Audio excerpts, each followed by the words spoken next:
Banco Macro. Banco Macro es un banco universal que provee una amplia red de servicios financieros con foco en individuos de ingresos bajos y medios, por eso tiene muchas sucursales en todo el país, sobre todo en el norte, ¿no? Inició su operación en 1985 hasta convertirse en uno de los bancos privados nacionales con más redes sucursales, más grande del país. Banco Macro fue fundado por miembros de la familia Brito, el fallecido Jorge, y el actual presidente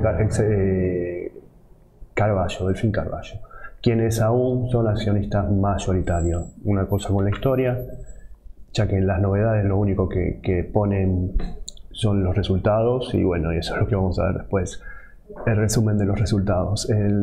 Nace en 1985, es un banco líder mayorista argentino, primer banco mayorista en emitir obligaciones negociables.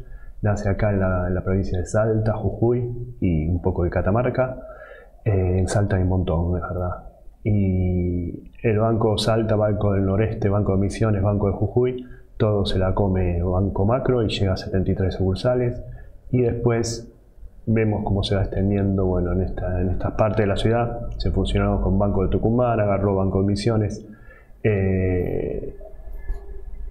Tiene el 35% de Scotiabank, tiene Banco Suquía, Banco Empresario de Tucumán, llega a las 463 sucursales en 2019 y hoy día es el único banco que no cerró ninguna. Bien, vamos a los números, hay mucho para ver hoy también. En este banco comienza el 2021 con un resultado de 2.187,43 millones, representando un 77,3% menos que el primer trimestre del 2020. Principalmente por resultados en la posición neta, con una brecha negativa de 6.190 millones en el comparativo interanual por ajustes al LELIQ y valorizaciones de títulos a valor razonable. Bueno, esta brecha debería estar en lo que era antes resultados integrales. La BCRA a partir de enero exigió a los emisores o a los que publican los balances que toda esta brecha que tiene que ver con diferencias de cambio, con valores razonables o de evaluaciones y evaluaciones, es por hoy se emite justamente en el estado de resultados. Después lo vamos a ver. Bueno, como hechos relevantes se menciona que se canceló el capital y respectivo pago de interés en la obligación negociable C, que si bien estaba emitido en dólares, se pagó en pesos a través de dólar link más un interés. Además se realizó el desembolso de interés en la clase A, que esta sí se paga en dólares, 13,5 millones de dólares, y la clase B, 252,8 millones de pesos. Se aprobó extender el plazo y el monto máximo de emisión de obligaciones negociables a 1.500 millones de dólares, venían de 1.000, y esto implica que van a seguir emitiendo obligaciones negociables. Los otros bancos creo que no están emitiendo. Galicia sí, pero Banco Francés no, de lo que vimos recién, de lo que vimos en los balances anteriores. Ahora sí vamos al cuadro de resultados. Y del cuadro de resultados... No, primero vamos a los hechos posteriores, perdón. Bueno, emitirlo acá, las obligaciones C, que se canceló la obligación negociable, y C, la obligación subordinada A, por 13,5 millones de dólares y todo eso. Bueno, después vemos lo de los dividendos y lo que tiene que ver con hechos relevantes, tiene que ver con el coronavirus y hay bancos en el capital, si bien hay que pedir turno en Jujuy, están abiertos para el público y se han abierto sin necesidad de turno. Y los cambios normativos, lo más importante es esto, que antes había un periodo de gracia de 60 días y a partir del 1 de junio los deudores se volverán a clasificar como antes. Es decir, antes si alguien si no pagaba a tiempo, tenía 60 días de gracia para ser un deudor común. Y a los 60 días recién era deudor moroso. Así que en el próximo trimestre veremos cómo crecen las carteras irregulares o deudores incobrables, ¿no? Sí, las carteras irregulares, está bien dicho. Ahora sí, vamos al cuadro. Después de que mencione esta filmina, el margen de bruto de intermediación financiera es de 23.829, siendo una baja del 21,6% anual. Los ingresos por intereses se destacan. Adelantos, que baja un 68,5%, que es el 6,3% del total de los ingresos por intereses. Préstamos personales caen un 2,7% y los hipotecarios, que me sorprendió, suben un 19,1%. Egresos por intereses suben un 55,2% y se destaca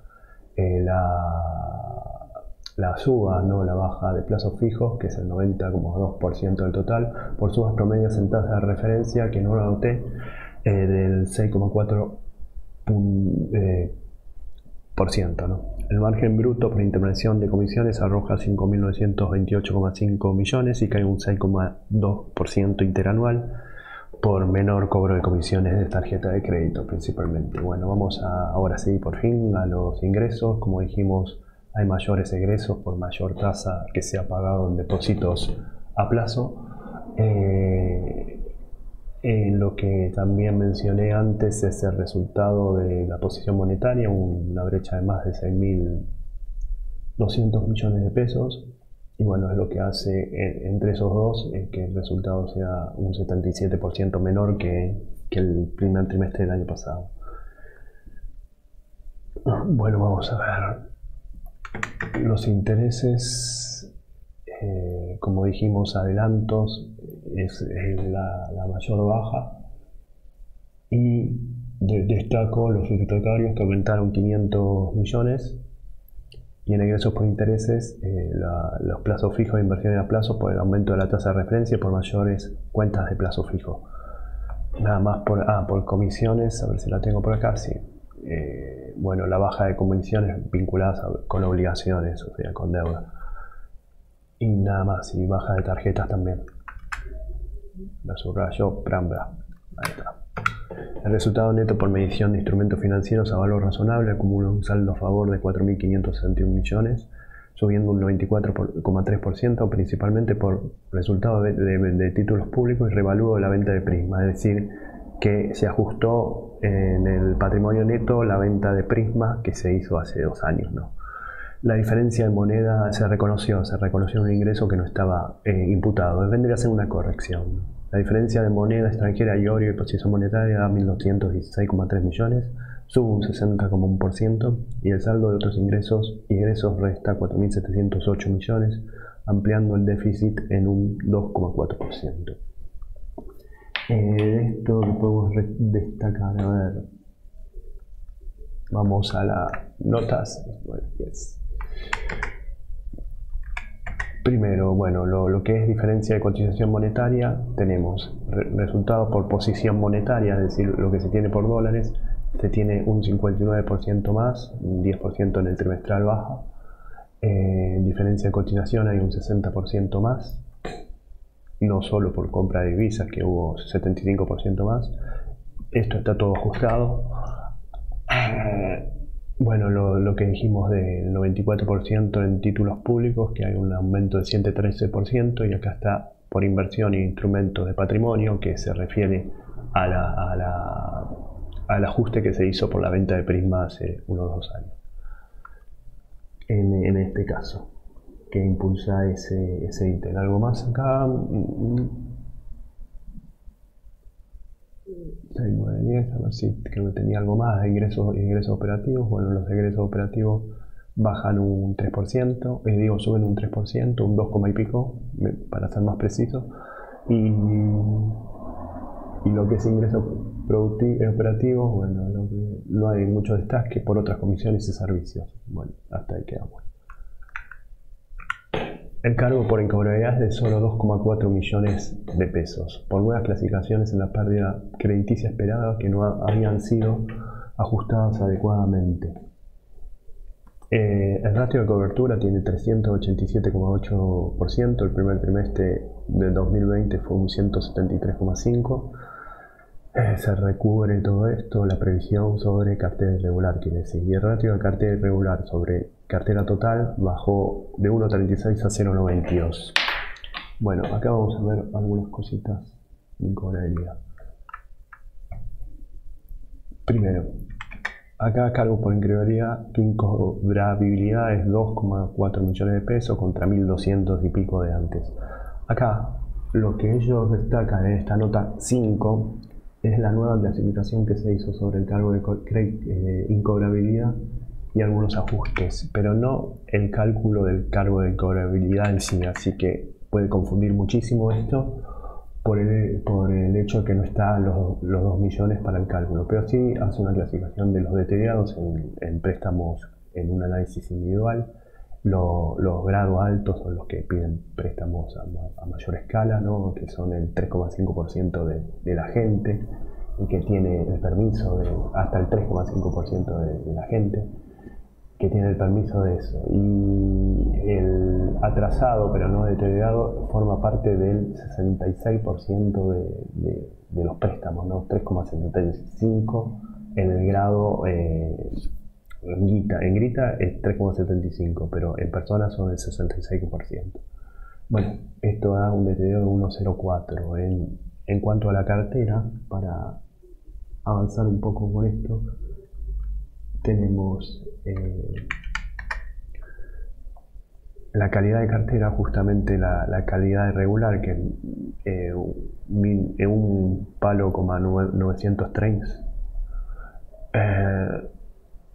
hace que el año pasado sea un 1,36, este año sea 0,92. Recordemos del periodo de gracia que se tiene todavía. Este primer trimestre todavía tiene los 60 días y todavía el primer trimestre del 2020 no tenía el periodo de gracia hasta el 20 de marzo o por ahí.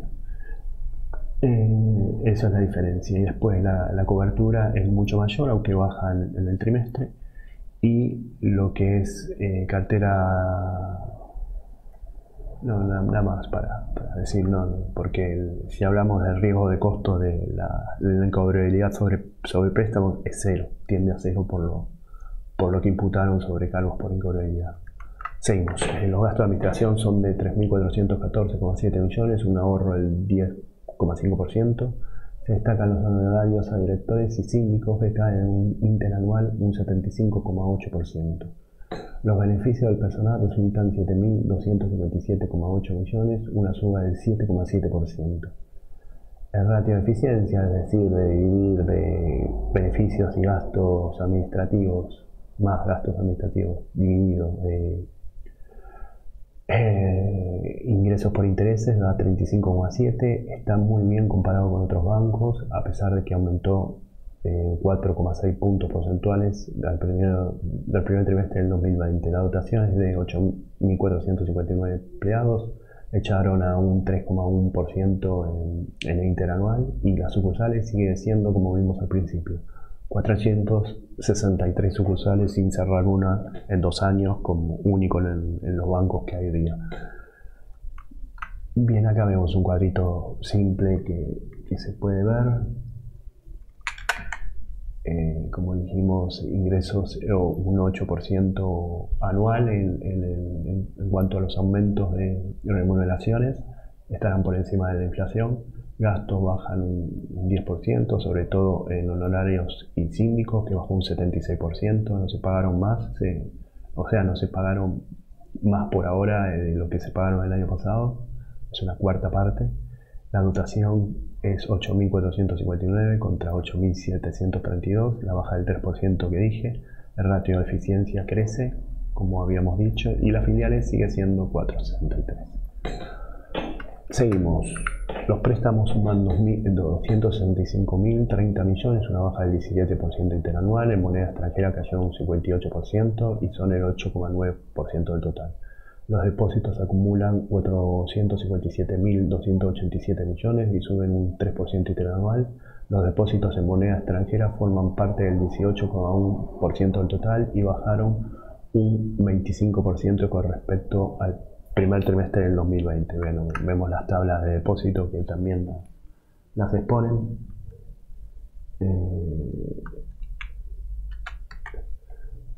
Acá tenemos los los préstamos van bajando trimestre a trimestre, estamos en el peor trimestre. O sea, no se van renovando, a eso hoy, o no se van consolidando. Los depósitos en pesos son, bueno, como dijimos, el 91%, y los depósitos en dólares bajan un 58%. De los préstamos, perdón. Y los depósitos sí si bien bajan en lo que sean depósitos en moneda extranjera, subieron en pesos, pero bajaron muchísimo en dólares, 25%, y los depósitos en dólares subieron del 16 al 18% del trimestre, pero bajaron del 25% del año pasado. Bueno, el ROE es 5,4%, el año pasado era 23,4%, el ROA, o sea, rendimiento sobre activos de 1,1%, el año pasado era 5,6%, muy bajo.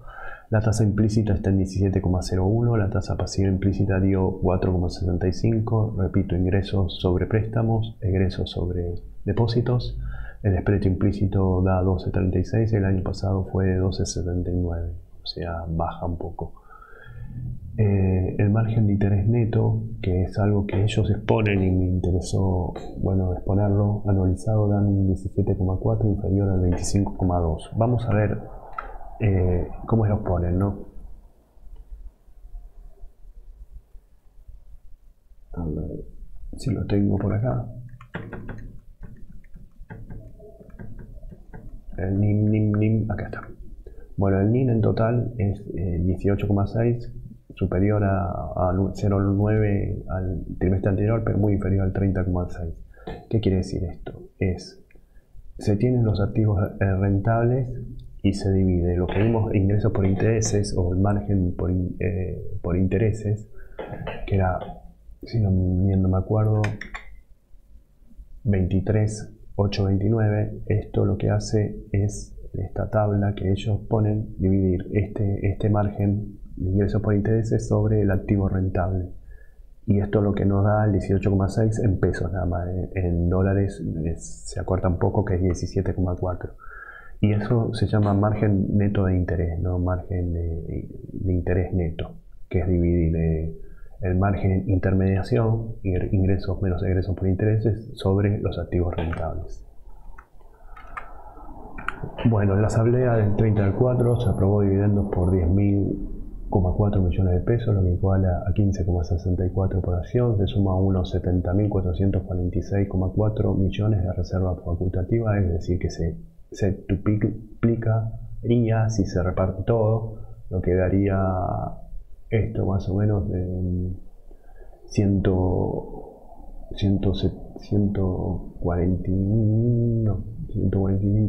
por 5, 107 pesos por acción. Hoy la acción está en 300, rondando por ahí, serían como un 33% de lo que valdría. Bueno, esto equivale al 5% de la acción, lo que se reparte.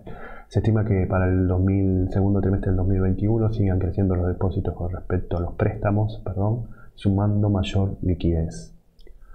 Y como vemos, los préstamos tienen una tendencia a la baja, lo estamos viendo anteriormente. Bueno, los activos líquidos, es decir, la plata, el cash que se tiene sobre los activos totales es el 90%. Eso quiere decir que crece el grado de cobertura con el cash, se tiene mucho cash. La solvencia baja de 30 a 71, 28,54. Esto se hace con la capitalización. Y con respecto a los activos, el valor del libro asciende 265,92, la cotización es de 305,4, la capitalización bursátil es 195.277 millones, la ganancia por acción acumulada es 3,42 y el PER promediado es 7,69. Bueno, es todo. Gracias.